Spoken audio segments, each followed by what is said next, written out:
everyone. So I thought today, whilst I was in the mood, I'm going to do some schoolwork for the first time in 4 weeks.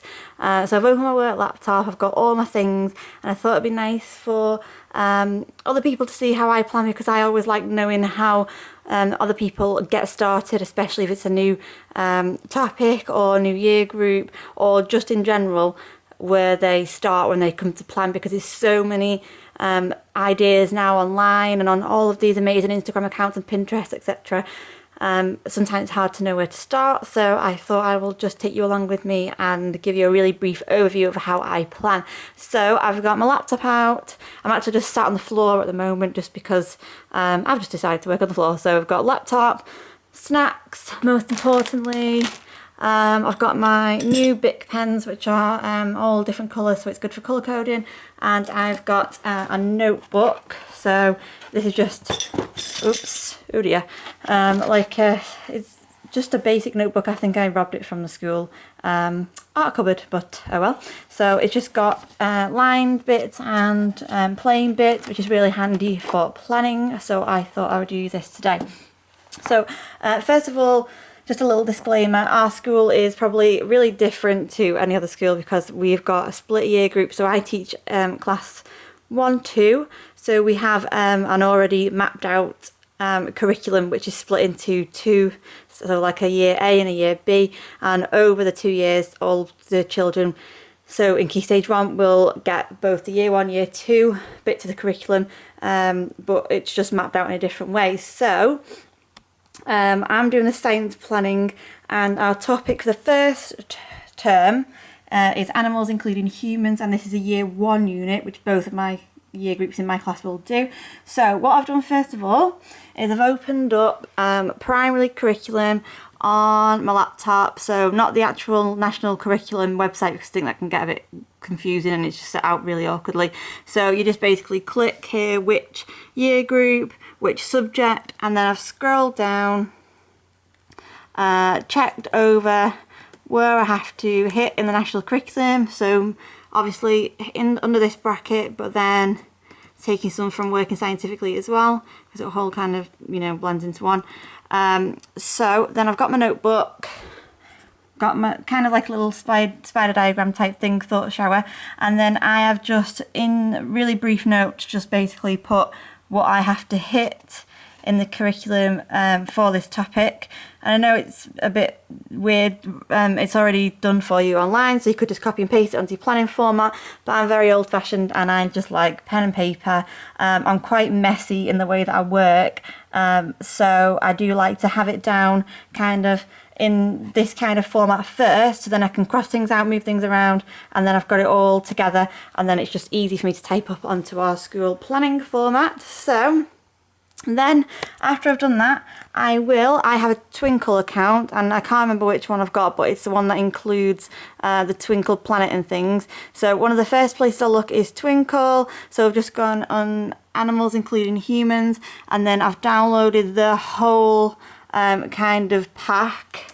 So I think it's this one, so it's like the year 1 unit, and I would never ever just literally have that as my planning, because our school one doesn't allow it straight from Twinkle. They're not a massive fan of Twinkle, which is annoying, but I do like to have it just to see how they map it out, and then I can just kind of see it as just like a basic overview of where the unit might go. So I'm just having a little look. So I've opened up, I've looked at the overview, and then they've kind of broke it down into different lessons. So I've had a little look at how they map it out. So they started with my body, which is how I was going to start, because I thought it would be a nice kind of start with it being, you know, all about me type thing. Start with the human body. So I look through Twinkle, and then I have a little look through Pinterest. I Google some things, because obviously you don't want to just repeat planning if somebody's already made some really good ideas.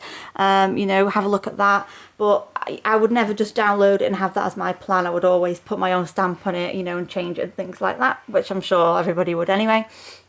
So obviously just Instagram as well, amazing for you know, resources or ideas. So, you know, you can just hashtag, you know, the topic name, or, you know, Key Stage 1 or whatever it is. Or what I found really helpful as well is I've just opened my Instagram up. if you put in your stories, you know, I'm doing this topic, has anyone got any ideas? You know, people are so helpful in the teaching community that I've found, and someone will always link you to the right place if you're not quite sure where to start, which is so kind. And I think making a teacher Instagram is just one of the best decisions I made in my NQT year. So after that, I've only got as far as lesson 1 at the moment, but basically I will just write down my ideas. This necessarily won't be lesson 1 because even though it's the first one that I've kind of put together, these are just brief ideas. I'll fill the page and then I'll kind of go back, look at it, check it against the national curriculum statements, make sure I've ticked all that off, and then I will start moving things around, seeing it as actual lessons. Also, what's really helpful as well with my school is we also have a kind of like an overview. I can't really show this as it is supposed to be confidential at the moment. They are working on a new kind of curriculum map, so we have basically a list of things. So for example, animals including humans year 1, all the things that they need to know, fact-based things, so not like lesson plans but facts that they need to know about this. So obviously I will refer to that as well. Your school might have similar, or you know, obviously every school's different with what they expect for planning. So once I've kind of got all my lessons mapped out, I've covered all of these things, I'll look for resources, you know, I'll start putting things in files, so I've kind of got all of my resources there that I can dip in and out of, decide which ones I want, and then obviously if I need to make any of my own.